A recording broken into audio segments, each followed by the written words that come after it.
Baik teman-teman, jadi di video kali ini saya akan mencoba untuk install OpenWRT di STB B860H ya. Jadi saya akan update firmware yang ada di internal ini menjadi yang lebih baru lagi gitu ya teman-teman.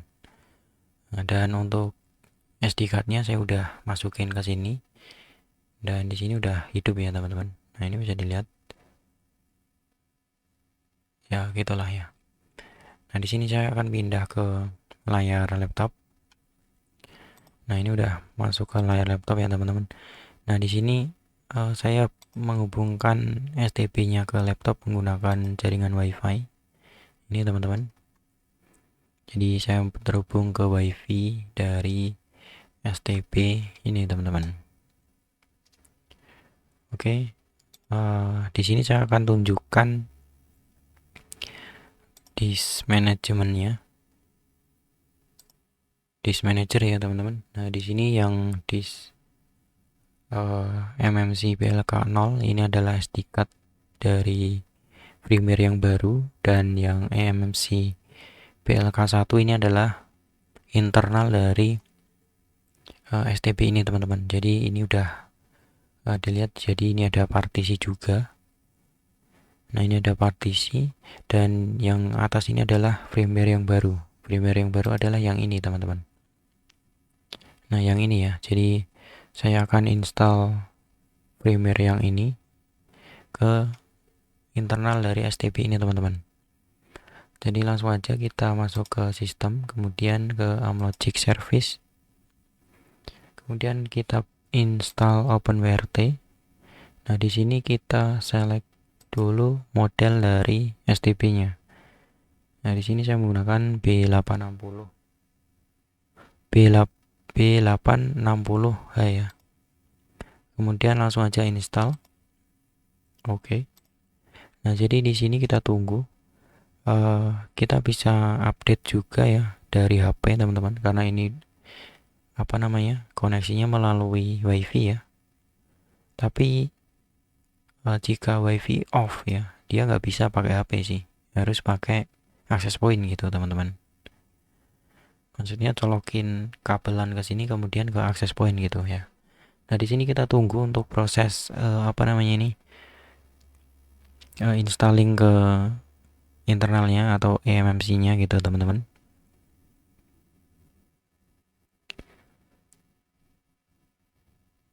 Ya seperti itu aja. Jadi tinggal install aja, nggak perlu ribet ya. Nanti kita tinggal fix sedikit ya kalau ada yang kurang gitu.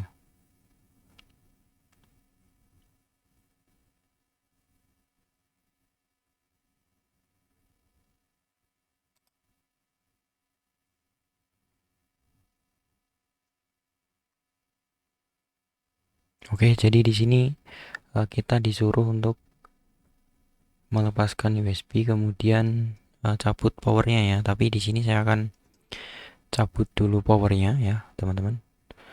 Saya akan langsung cabut dulu powernya. Nah, ini udah saya cabut ya. Nah, kemudian saya uh, ini masih terpasang ya. Ini masih terpasang teman-teman. Ini SD card-nya masih terpasang ya. Langsung aja kita colok ulang untuk powernya. Jadi kita nggak perlu copot dulu untuk apa namanya, SD card-nya gitu teman-teman. Oke, ini susah banget ya. Nah, ini udah mulai booting teman-teman. Kita koneksiin lagi ke wifi-nya ini ya. Wifi-nya apa namanya? Wifi-nya STB tentunya. Kita tunggu.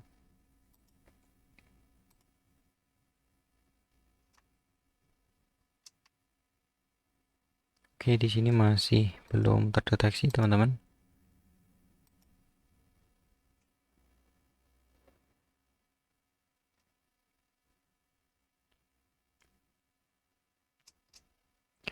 Oke, kita tunggu dulu.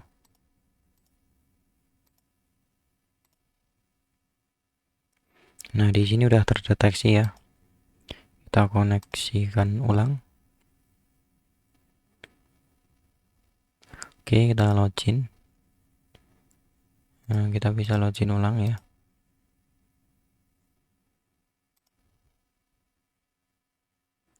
Nah, di sini kita lihat dulu di disk manager ya. Oke, jadi di sini masih ini ya. Saya pasang SD card-nya dan juga internalnya udah terpartisi yang baru gitu, teman-teman. Oke, setelah ini kita copot ya.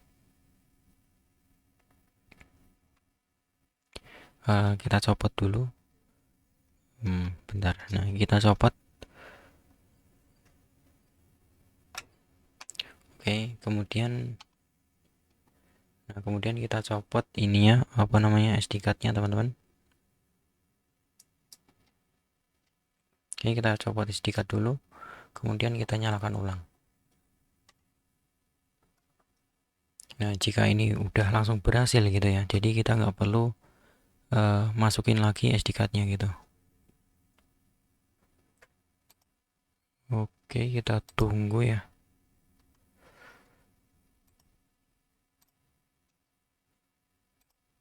Kita tunggu wifi-nya muncul lagi.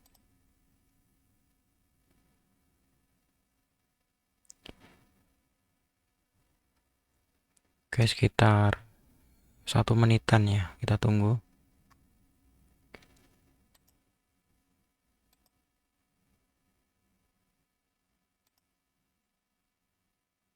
Oke, ternyata dia udah langsung ini ya, teman-teman. Langsung terdeteksi, berarti dia udah booting secara dari ininya, internal ya, teman-teman. Nah, ini SD card-nya udah saya copot ya, teman-teman. Tadi. Oke, jadi SD card-nya udah saya copot.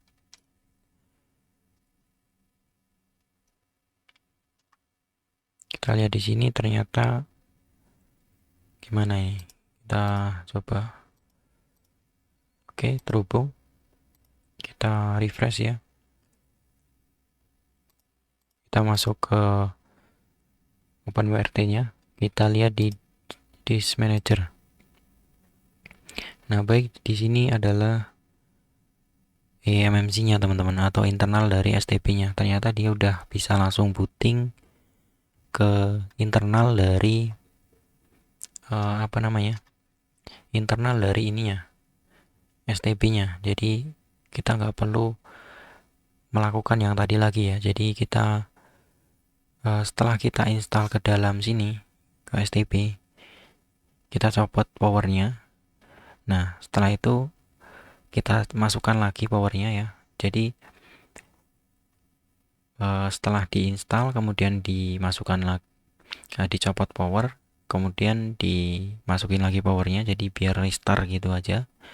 Nah, setelah masuk lagi ke OpenWRT, matikan lagi, kemudian dicopot SD card-nya, teman-teman. Setelah itu bisa dinyalakan lagi. Nah, kalau udah berhasil booting menggunakan internalnya gitu ya, jadi nggak perlu diulangi lagi langkah yang sebelumnya gitu, teman-teman. Oke, di sini saya coba cek di bagian interface-nya. Di interface ya. Nah, di sini kenapa udah ada ETH1 gitu ya, dan dapat IP gitu ya. Nah, ya perlu teman-teman ketahui ya, jadi STB ini tuh udah ada modemnya gitu ya. Udah saya modif modem MF90 gitu ya. Ini udah di dalam sini, teman-teman. Jadi teman-teman bisa cek di video sebelumnya ya. Nanti akan saya taruh di deskripsi link video dari modemnya yang saya modif ke dalam ini ya. Ini adalah tempat SIM-nya, jadi tinggal colok ke sini SIM-nya, udah bisa internetan gitu, teman-teman. Nah, sekarang saya akan coba untuk masuk ke ini modemnya, teman-teman. Oke, 192.168.0.1. Ini belum ada SIM cardnya ya, teman-teman. Nah, ini nggak terdeteksi SIM card. Nah, ini tapi untuk modemnya udah bisa diakses gitu ya. Oke, seperti ini teman-teman.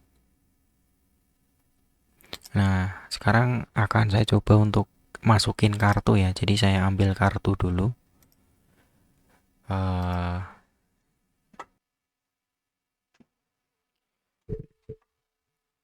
ya oke, jadi di sini udah saya ambilkan kartu XL teman-teman. Saya ambil kartu XL ya. Nah ini ya teman-teman. Bentar, ada nomornya.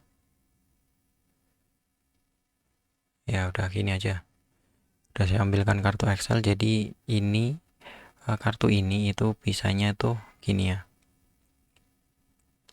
Bisanya kita pakai yang ini ya, yang nano. Yang saya pakai yang nano ya teman-teman. Ini kan saya pasang ke sini.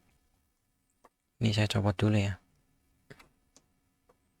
Ini bisa teman-teman lihat di sini ada apa namanya, tempat SIM-nya. Jadi ini adalah port antena untuk 4G, yang ini untuk antena WiFi. Nah ini tinggal kita masukin saja ke sini untuk kartunya. Tapi entah ini nanti kedetek sinyal atau enggak, karena ini di dalam ruangan gitu teman-teman. Nah ini udah masuk ya, jadi kayak gini aja. Oh ya, akan saya tambahkan antena 4G teman-teman. Oke, ini saya tambahkan antena 4G yang 8 dBi.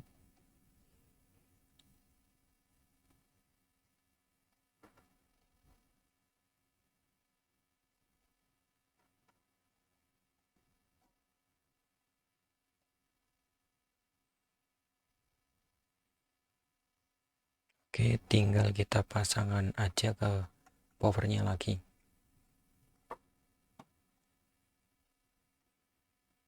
Oke, udah. Sekarang kita masuk ke desktop PC-nya lagi ya.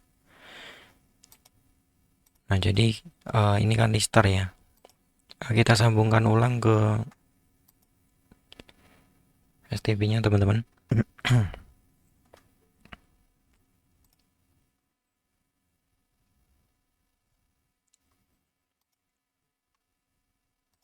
Oke, kita lihat, refresh dulu.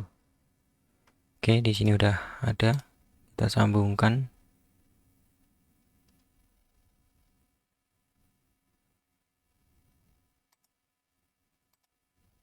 Nah, ini udah terhubung ya. Tapi no internet. Nah, ini udah bisa masuk lagi ke web UI dari modem teman-teman. Oke, ini terdeteksi XL4G LTE. Ini bisa dilihat di sini udah jalan. Apa namanya ini? Datanya ya. Dan di sini WiFi-nya juga berubah tandanya. Nah, ini connected ya. Nah, ini connected teman-teman. Oke, kita lihat di sini. Nah, ini kita bisa login ulang. Oke, kita ke interface. Nah, ini ya.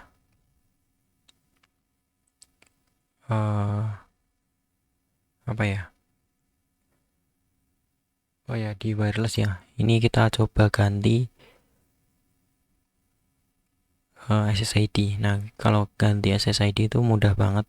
Jadi tinggal diedit aja. Nah, kemudian di sini biasanya saya pakai yang N ya. Kemudian tinggal ganti aja namanya gitu teman-teman. Awans ID router gitu ya. Nah, ini udah saya ganti ya. Nah, kalau pengen di password atau di kunci itu, kita pindah ke tab wireless security. Nah, di sini kita enkripsinya kita pilih yang WPA2 PSK yang atas. kemudian kita isi kuncinya. Nah, 1, 2, 3, 4, 5, 6, 7, 8 gitu ya. Oke. Nah, ini bisa dilihat ya di sini. Oke, kemudian kita save teman-teman. Nah, ini ada tombol save-nya di sini. Oke, kemudian kita save and apply. Nah, setelah itu dia akan otomatis disconnect gitu teman-teman. Nah, oke, kita lihat di sini. Nah, ini udah ada yang baru. Kita koneksikan, kita isikan password yang baru tadi yang telah kita buat ya. Oke, 1, 2, 3 sampai 8 gitu. Kemudian next.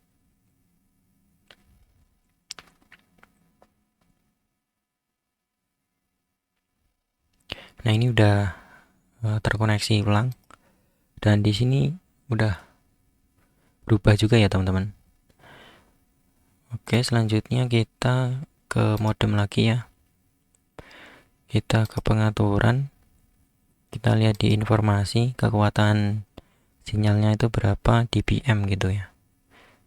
Nah, di sini ternyata di minus 115 dBm ya. Ini di dalam ruangan. Ya, ini di dalam ruangan ya. Jadi ini antenanya cuma 8 dBe di ruangan ya, tertutup ya teman-teman. Nah, kemarin itu saya sambungkan ke ini ya, antena Catherine yang udah saya pasang di atas, itu bisa turun ya. Maksudnya bisa lebih baik gitu teman-teman untuk penangkapan sinyal dari modem yang ada di dalam STB ini gitu. Jadi dia dapat sekitar 30 Mbps atau 40 Mbps gitu ya. Kurang uh, udah lupa, udah lama sih. Udah seminggu yang lalu gitu teman-teman. Nah, sekarang saya akan coba untuk speed test di frekuensi 2100 ya tentunya, karena di MF 90 ini adanya di 2300 dan 2100.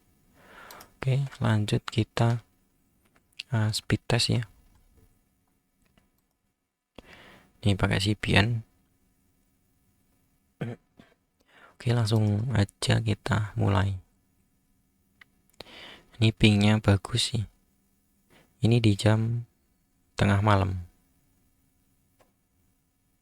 Oke, di sini ternyata dapat 10 MB ya di dalam ruangan gitu teman-teman. Nah, ini agak nge-lag karena emang nggak tahu sih kenapa nge-lag gitu ya. Oke, untuk tesnya coba saya pindah ke ini ya, terminal ya teman-teman.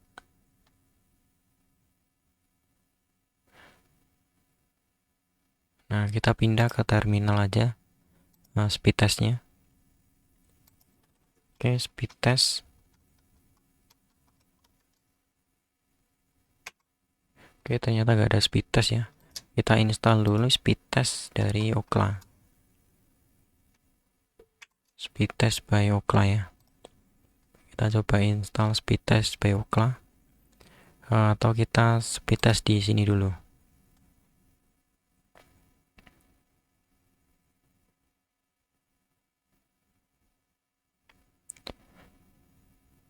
Oke, agak lama ya.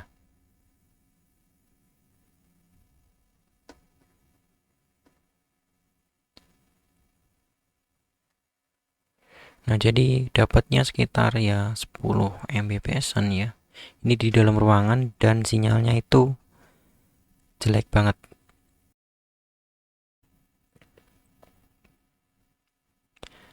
Ya, sinyalnya seginilah ya. Kurang bagus gitu buat ngegame ya. Ini harus ditaruh di atas atau pakaiin antena outdoor. Seperti di video yang sebelumnya juga, teman-teman. Oke, sekarang saya akan coba install speed test ya. Kita ke CLI. Nah, di sini ada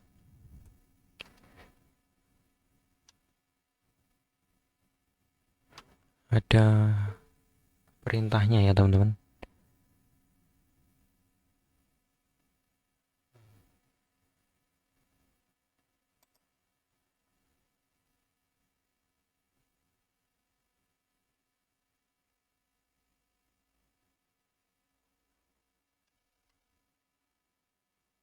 Sebentar, ini kayaknya hanya cuma untuk Linux Debian ya, bukan OpenWRT gitu. Bisa nggak ya? Kita coba install dulu dari sini. Kalau nggak bisa, kita pindah ke apa namanya? Oh iya, ini nggak bisa. Ini soalnya pakai apt get update, Pak. Kita pindah ke punyanya Radenku ya. Radenku speed test.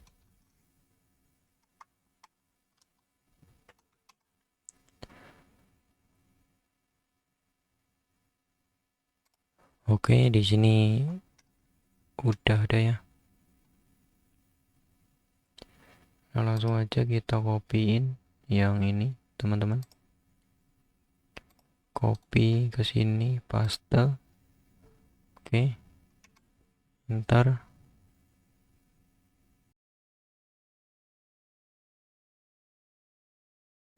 setelah itu kita ekstrak.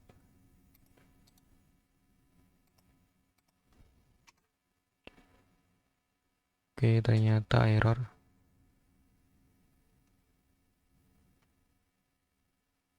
Oh, ternyata ininya yang belum, yang kurang, yang nggak bisa gitu ya.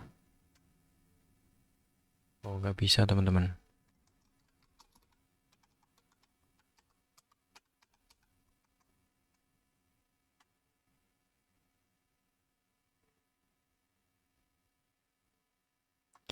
Nah, ini beta address ya. Ternyata ada yang salah.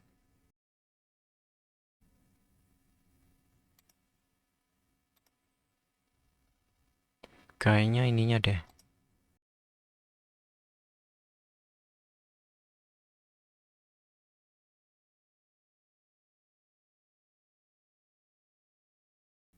Jadi ini reguler teman-teman. Ya mungkin cuma segitu aja untuk video kali ini. Installnya nggak jadi karena nggak bisa. Oke, untuk video ini sampai di sini aja. Sampai jumpa di video selanjutnya. Terima kasih.